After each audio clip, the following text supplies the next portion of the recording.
ಅಣ್ಣ, ಅತ್ತೆಯಮ್ಮ, ರೀ ಏನಂದ್ರಿ? ಬೇಗ ಹೊರಗಡೆ ಬನ್ರಿ. ಯಾರು ಬಂದಿದಾರ ನೋಡು ಬನ್ನಿ.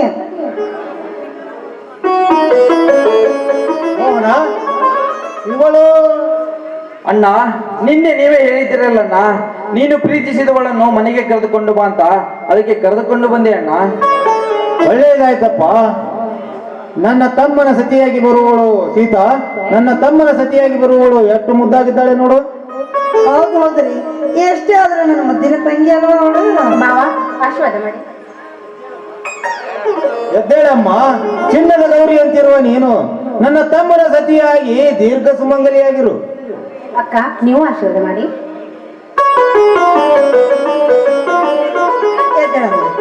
ಚಿನ್ನದಂತೆ ಚೊಕ್ಕದಾಗಿ ಸಂಸಾರ ಮಾಡಿ ಚೊಕ್ಕ ಗುಣವನ್ನು ಹೊಂದಿಕೊಂಡು ಬಾಳದನ್ನ ಕಲಿ ಅಂತೂ ನಮ್ಮ ತಂಗಿ ನಮ್ಮ ಮನೆಗೆ ಬಂದಿದ್ದಾಳೆ. ಈ ಸಂತೋಷಕ್ಕಾಗಿ ಎಲ್ರು ಹಾಡಿ ಕುಣಿಯೋಣ.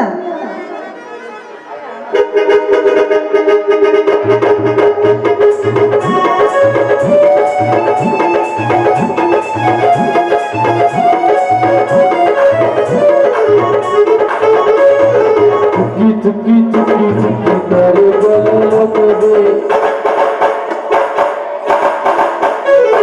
ಪ್ರೀತಿ ಹುಟ್ಟಿ ಗೂಡಿನಲ್ಲಿ ಬೆಕ್ಕುತ್ತಿ ನೋಡುತ್ತವೆ.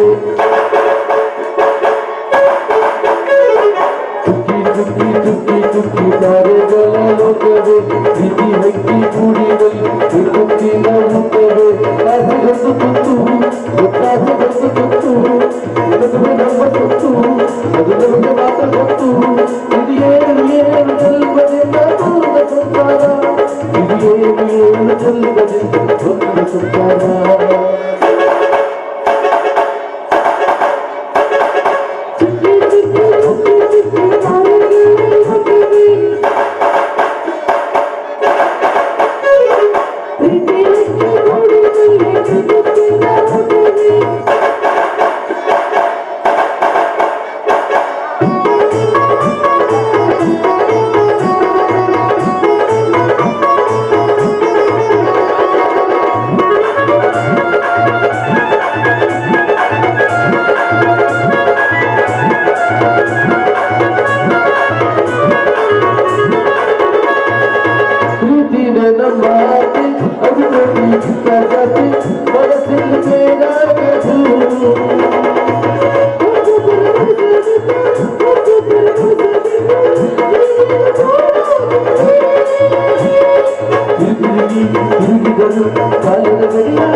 ಅಣ್ಣ, ಕಾಳಿಂಗಣ್ಣ ಎಲ್ಲಿ ಹೋಗಿದ್ದಾನೆ?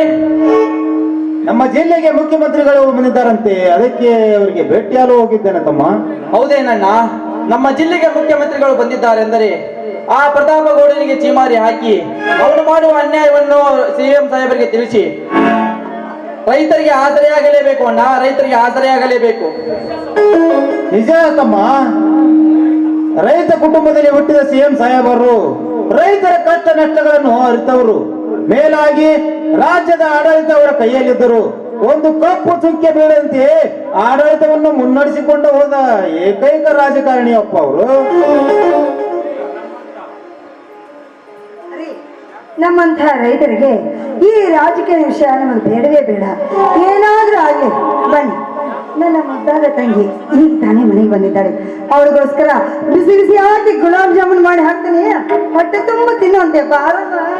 ಅತಿಗಮ್ಮ, ನೀನು ಅಣ್ಣನನ್ನು ಕರೆದುಕೊಂಡು ಊಟ ಮಾಡು, ನಾನು ಬೆಂಗಳೂರಿಗೆ ಹೋಗಿ ಬರುತ್ತೇನೆ. ಯಾಕಪ್ಪ? ಅಲ್ಲ ಇದ್ದಕ್ಕಿದ್ದಂಗೆ ಬೆಂಗಳೂರು ಅಂತೀಯಲ್ಲ, ಬೆಂಗಳೂರಿಗೆ ಯಾಕೆ ಹೋಗ್ತೀಯಾ? ಅದು ಅಕ್ಕ, ಅದೇ ಹೇಳಮ್ಮ ಹೇಳು. ಅಕ್ಕ, ಅದು ನಿಮ್ಮ ಮೈದುನ ಅಂದ್ರೆ ನನ್ನ ಭಾವಿ ಪತಿ ಆಗೋರು. ಅದು ಬೆಂಗಳೂರಿನಲ್ಲಿ PSC ಎಕ್ಸಾಮ್ ಬರ್ತಾರಂತೆ. ಅದು ಮಗನ ನೋಡ್ಕೊಂಡ್ ಬರೋಕೆ ಬೆಂಗಳೂರಿಗೆ ಹೋಗ್ತಿದ್ದಾರೆ. ಹೌದೇನೋ ಮೋಹನ? ಹೌದು ಅಣ್ಣ. ತುಂಬಾ ಸಂತೋಷವಾಯಿತಪ್ಪ.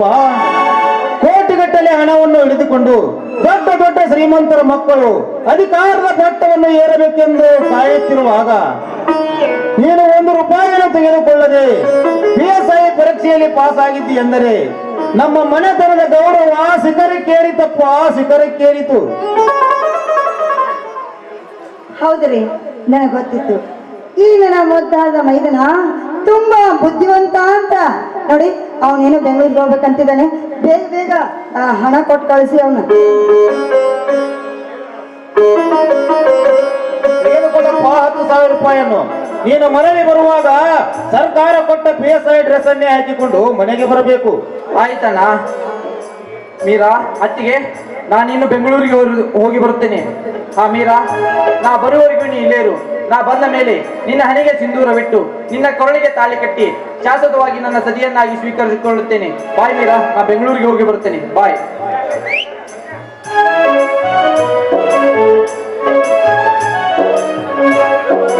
ಕಳ್ಳಿ, ನನ್ನ ಮೈದನ ಹೋದ್ನ ಅಂತ ಬೇಜಾರಾಗ್ತಾ ಇದೆಯೇನಮ್ಮ? ಇಲ್ಲಕ್ಕ, ಹಾಗೇನಿಲ್ಲ. ನೀನು ನನಗೆ ಹಂಗೆಲ್ಲ ರೇಗಿಸ್ಬೇಡ. ಕಳ್ಳಿ ಸೀತಾ, ನೋಡಲ್ಲಿ ನಿನ್ನ ತಂಗಿಯ ಮುಖದಲ್ಲಿ ನಾಚಿಕೆಯ ಸ್ವಭಾವವನ್ನು. ನನ್ನ ತಮ್ಮ PSI ಬಂದ ಮೇಲೆ ಇವಳು ಎಲ್ಲಿ ಅವನ ಮೇಲೆ SP ಆಗುತ್ತಾರೋ ಏನು? ಹೌದೌದ್ರಿ, ಹೇಳಕ್ಕಾಗಲ್ಲ. ಇವಳು ಆದ್ರೂ ಆಗ್ಬಹುದು. ಗಂಡನ ಜೊತೆಗೆ ಹೋಗ್ತೀನಿ. ಅತಿ ಆಯ್ತು.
ಇದೇನಾಗಲಿ ಬಿಡಿ, ಸಾಹೇಬರ ತಮ್ಮ ಶರತ್ ರಾಜರನ್ನು ಕರೆದುಕೊಂಡು ನಮ್ಮ ಮನೆಗೆ ಬಂದಿದ್ದೀಯಾ?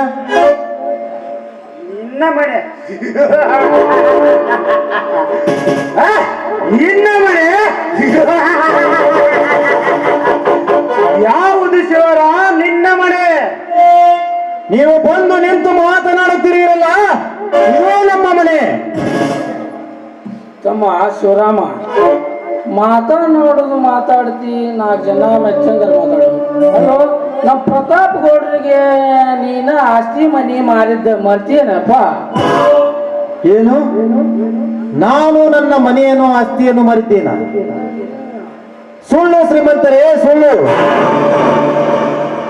ಯಾಕೆ ಮಾರಿ ದುಡ್ಡು ತಿಂದದ್ದು ನಿನಗೆ ಗೊತ್ತಿಲ್ಲವೇ? ನಿನ್ನ ತಮ್ಮನ ನೌಕರಿಗಾಗಿ 50 ಲಕ್ಷ ಬೇಕೆಂದು ನಿನ್ನ ಸರ್ವ ಆಸ್ತಿಯನ್ನು ನಮಗೆ ಬರೆದುಕೊಟ್ಟು ಈಗ ಏನು ಗೊತ್ತಿಲ್ಲವಂತೆ ನಾಟಕವಾಡುವೆಯಾ?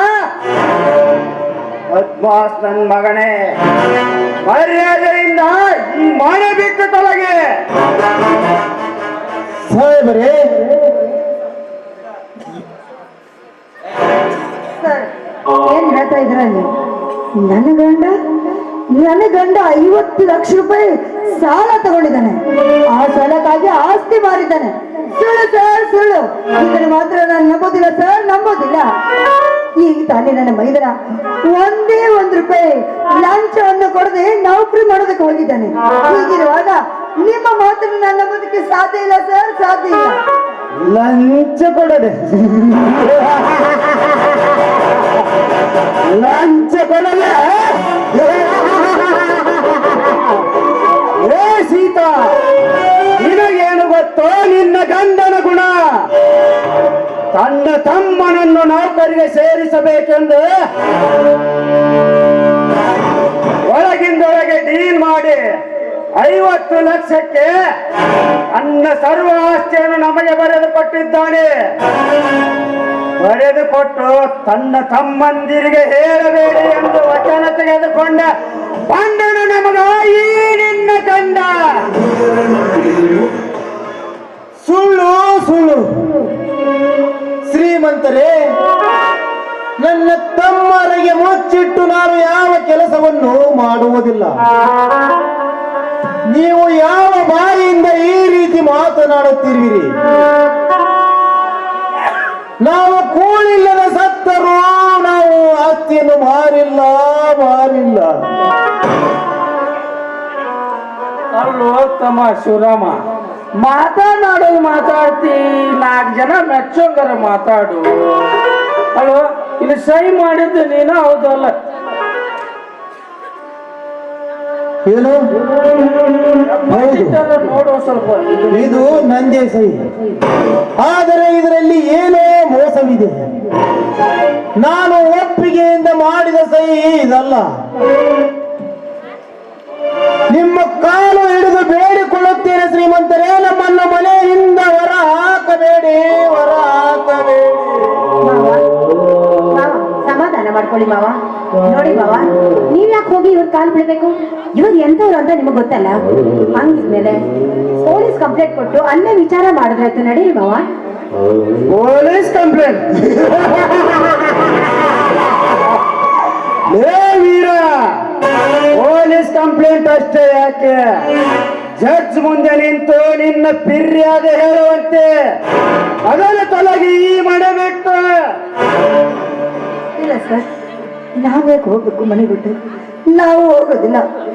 ನಮ್ಮ ಪ್ರಾಣ ಹೋದರೂ ಚಿಂತೆ ಇಲ್ಲ. ನಾವು ಮಾತ್ರ ನಮ್ಮ ಮನೆ ಬಿಟ್ಟು ಹೋಗೋದಿಲ್ಲ ಸರ್, ಹೋಗೋದಿಲ್ಲ. ಮನೆ ಬಿಟ್ಟು ಹೋಗೋದಿಲ್ಲ?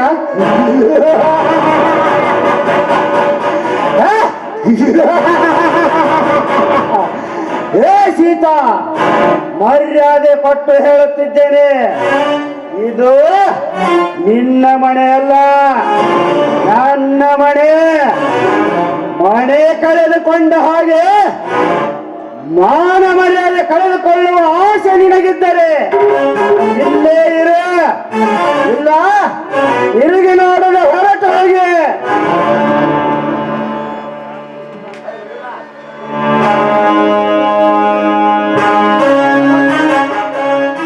ನಮಸ್ಕಾರ ಸಾಹೇಬರಿಗೆ, ಬರುವುದಕ್ಕೆ ಸ್ವಲ್ಪ ತಡವಾಯಿತು. ಇರೋದೇ ಸರ್. ಈ ಶಿವರಾಮ 50 ಲಕ್ಷಕ್ಕೆ ತನ್ನ ಆಸ್ತಿಯನ್ನು ನಮಗೆ ಬರೆದುಕೊಟ್ಟು ಈಗ ಏನೋ ಗೊತ್ತಿಲ್ಲ ಎನ್ನುತ್ತಿದ್ದಾನೆ. ಹೀಗೆ ಸರ್, ತೊಂದರೆ ಬಂದಾಗ ಎಲ್ಲವನ್ನು ಮಾರಿಬಿಡುತ್ತಾರೆ.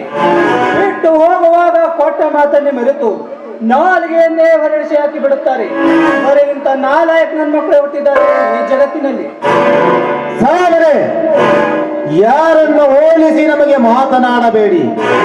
ನಾವು ಮನೆಯ ಆಸ್ತಿಯನ್ನು ಮಾರಿದ್ದೇ ಆದರೆ ಅವರು ಬಂದು ಕೇಳುವುದಕ್ಕಿಂತ ಮುಂಚೆ ನಾವು ಮನೆಯನ್ನು ಖಾಲಿ ಮಾಡುತ್ತಿದ್ದೆವು. ಹಾಗಾದರೆ ಇವರು ಹೇಳುತ್ತಿರುವುದೇ ಸುಳ್ಳ? ಸುಳ್ಳು ಸರ್, ಸುಳ್ಳು. ನನ್ನ ಪ್ರಾಣ ಹೋದರೂ ಸರಿ, ನಾನು ಆಸ್ತಿಯನ್ನು ಮಾರುವುದಿಲ್ಲ. ನಿಮ್ಮ ಕಾಲ ಹಿಡಿದು ಬೇಡಿಕೊಳ್ಳುತ್ತೇನೆ ಸರ್, ನಮ್ಮನ್ನು ಮನೆಯಿಂದ ಹೊರ ಹಾಕಬೇಡಿ ಸರ್, ನಮ್ಮನ್ನು ಹೊರ ಹಾಕಬೇಡಿ. ಹೇಳಿ ನನ್ನ ಮಗನೇ, ಎದ್ದೇಳ ಮೇಲೆ ನೀನು ನಿನ್ನ ಮನೆ ಆಸ್ತಿ ಪತ್ರಕ್ಕೆ ಸಹಿ ಹಾಕಲಿ. ಬಲವಂತವಾಗಿ ನಿನ್ನ ಆಸ್ತಿಯನ್ನು ಅವರ ಹೆಸರಿಗೆ ಮಾಡಿಕೊಳ್ಳುವುದಕ್ಕೆ ತಲೆ ಬೇಸೆ ವಾಸ್ತವರಿಗೆ ಹಾಕಿ ಮನೆಗೆ ಬೀಗ ಹಾಕು.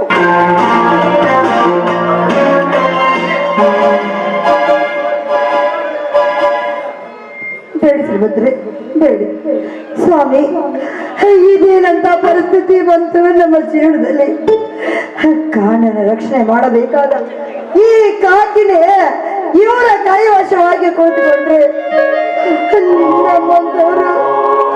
ನಮ್ಮಂತರು ಬದುಕೋದಕ್ಕೆ ಹೇಗೆ ಸಾಧ್ಯ ಸ್ವಾಮಿ, ಹೇಗೆ ಸಾಧ್ಯ? ಮುಂದೇನು ಮಾಡಬೇಕು ಅಂತ ನನಗಂತ ಗೊತ್ತಾಗ್ತಾ ಇಲ್ಲ ಸ್ವಾಮಿ. ಅಕ್ಕ ಬಾಬಾ, ಸುಮ್ಮನೆ ನೀವು ಯಾಕೆ ಕಳ್ತಿದ್ದೀರಿ? ನೋಡಿ, ಒಬ್ಬ ಕಾಕಿ ತೊಟ್ಟಿರೋ ವ್ಯಕ್ತಿ ಇವರು ಪರವಾಗಿದ್ರೇನು? ನಮ್ಮಂತ ಅಮಾಯಕರಿಗೆ ನ್ಯಾಯ ಸಿಗೋದಕ್ಕೆ ಕೋರ್ಟ್ ಇದೆ. ಬನ್ನಿ, ಕಾಳಿನ ಮಾವನನ್ನ ಭೇಟಿಯಾಗಿ ನಾವು ಕೋರ್ಟ್ಗೆ ಹೋಗೋಣ. ಬನ್ನಿ. Court ಯಾವುದಮ್ಮ court? ಕಾಕಿಗಳೇ ಗುಂಡಾಗಳ ಕೈ ವಶವಾದ ಇದ್ದಾಗ ನಾವು ಕೋರ್ಟ್ಗೆ ಅಲಿದು ಅಲಿದು ಸಾಕಾಗಬೇಕಾಗುತ್ತದೆ ಅಮ್ಮ, ಸಾಕಾಗಬೇಕಾಗುತ್ತದೆ.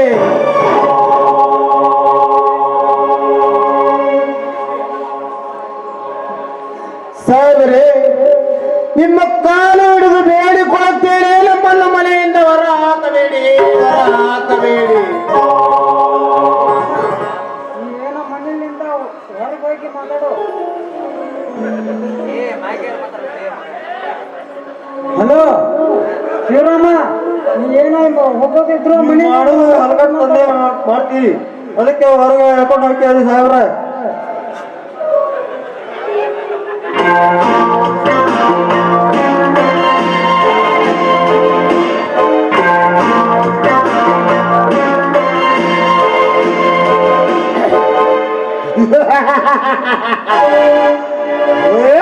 ಹೋಗಲೇ ಹೋಗ. ನಿಮ್ಮಂತ ಲಜ್ಜೆಗೆಟ್ಟ ಬಡಪಾಯಿಗಳನ್ನು ಎಷ್ಟು ಜನರನ್ನು ನೋಡಿಲ್ಲ ನಮ್ಮ ರಾಜಕೀಯದ ಆಟದಲ್ಲಿ. ಬಿಡಿ ರೆಡಿ ಹೋಗೋಣ. ಅಣ್ಣ ಒಂದು ಕಡೆ ಕುತ್ಕೊಂಡು ಹೋಗಾನ, ತಮ್ಮ ಒಂದು ಕಡೆ ಕುತ್ಕೊಂಡು ಹೋಗಾನ. ಮುಗಿ ಮಠ ಅಂದ್ರೆ ಏನು ನಕ್ಕೈತಿ ನಾವಪ್ಪ. ನಂದು ಒಂದು ಲಾಕ್ ಟಿಕೆಟ್ ಇದ್ರು ಸಾಕು.